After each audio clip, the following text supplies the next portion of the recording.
22వ స్వాతంత్ర దినోత్సవ సందర్భంగా వేడుకలను రామగుండం బీజేపీ ఆధ్వర్యంలో స్వాతంత్ర దినోత్సవ వేడుకలను ఘనంగా నిర్వహించారు. దీనిలో భాగంగా గోదావరి కని ప్రధాన చౌరస్సులో బీజేపీ రామగుండం ఇన్ఛార్జ్ కందుల సంధ్యారాణి జాతీయ జెండాని ఆవిష్కరించారు.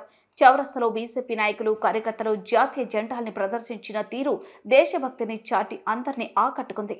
ఈ సందర్భంగా వారు మాట్లాడుతూ భారత స్వతంత్ర దినోత్సవ ఆగస్టు 15న జరుపుకునేదని కేవలం చారిత్రక ప్రాముఖ్యత కలిగిన రోజు మాత్రమే కాకుండా దేశం యొక్క అస్తిత్వాన్ని నిర్మించడానికి ఎందరో మహనీయులు చేసిన త్యాగాలు మరియు పోరాటాల యొక్క భావోద్వేగ పూరిత జ్ఞాపకమన్నారు.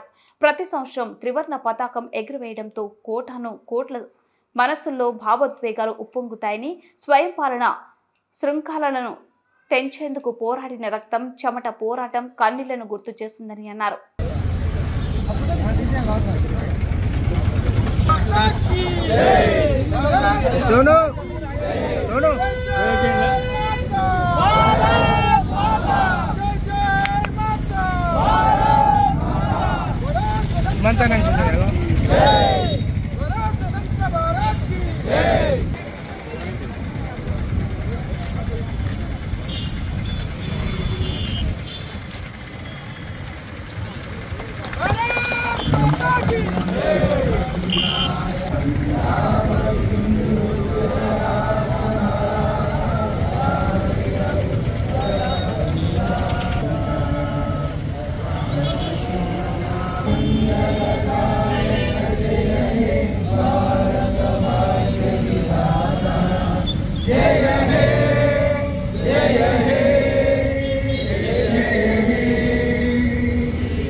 वंदे मातरम मातरम मातरम वंदे मातरम जय जय माता भारत माता जय जय माता भारत माता जय जय माता भारत माता घर घर तिरंगा ఈ దేశంలో ఉండాలంటే వందే మాతరం వాడాల్సిందే ఈ దేశంలో ఉండాలంటే వందే మాతరం వాడాల్సిందే ఈ దేశంలో ఉండాలంటే వందే మాతరం వాడాల్సిందే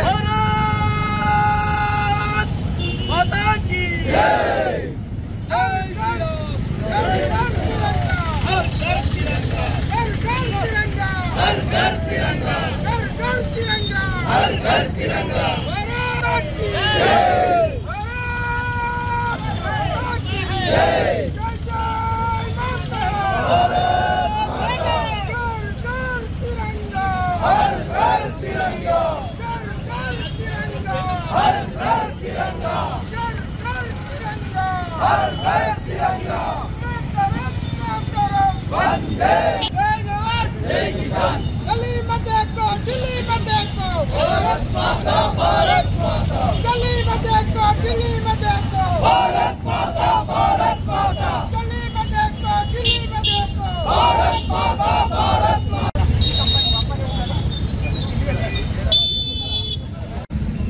భారత స్వతంత్ర సాధన కోసం అల్పరిగని పోరాటం చేసిన మహనీయులను స్మరించుకుంటూ వారి యొక్క ఆశయ సాధన కోసం ముందుకు నడుస్తూ భారతీయ జనతా పార్టీ ఆధ్వర్యంలో గోదావరికని ప్రధాన చౌరస్తాలో భారతీయ జనతా పార్టీ ఆధ్వర్యంలో ఈరోజు 78వ స్వాతంత్ర దినోత్సవ వేడుకలను నిర్వహించుకోవడం జరుగుతూ ఉన్నది.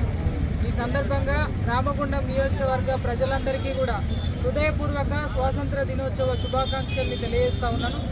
దేశవ్యాప్తంగా అన్ని వర్గాల వారు జరుపుకునేటువంటి పండగ ఏకైక పండగ స్వాతంత్ర దినోత్సవం. ఈ సందర్భంగా ఈ భారత్ని స్వచ్ఛ భారత్గా అఖండ భారత్గా విశ్వగురువుగా నిలబెట్టడానికి మోదీ గారు గౌరవ దేశ ప్రధాని నరేంద్ర మోడీ గారు చేస్తున్నటువంటి కృషి అద్భుతమైనది. ప్రజల ఆశీర్వాదంతో 3వసారి ప్రధానిగా భారత్ని అన్ని వర్గాలని సమన్వయం చేస్తూ భారత్ని దేశంలోనే నెంబర్ 1గా నిలబెట్టడానికి వారు చేస్తున్నటువంటి కృషి నిజంగా కూడా భారత ప్రజలు హర్షించేటట్టుగా ప్రపంచ దేశాలు భారత్ వైపు చూసేటట్టుగా వారి యొక్క కృషి ఉన్నది. ఇవాళ ముఖ్యంగా తెలంగాణ రాష్ట్రంలో రామగుండం నియోజకవర్గంలో ఇవాళ భారతీయ జనతా పార్టీ ప్రజల పక్షాన నిలబడి ప్రభుత్వం చేస్తున్నటువంటి మోసపూరితమైనటువంటి వాగ్దానాలను ఎండగడుతూ ప్రజల వైపు నిలబడుతూ నిరంతరం కూడా ప్రజల పక్షాన ఉంటుందని చెప్పి సందర్భంగా స్వాతంత్ర దినోత్సవం సందర్భంగా తెలియజేస్తూ హృదయపూర్వకంగా రామగుండం నియోజకవర్గ ప్రజలందరికీ మరొకసారి 78వ స్వాతంత్ర దినోత్సవ శుభాకాంక్షలు తెలియజేస్తాం. భారత్ మాతా కీ జై.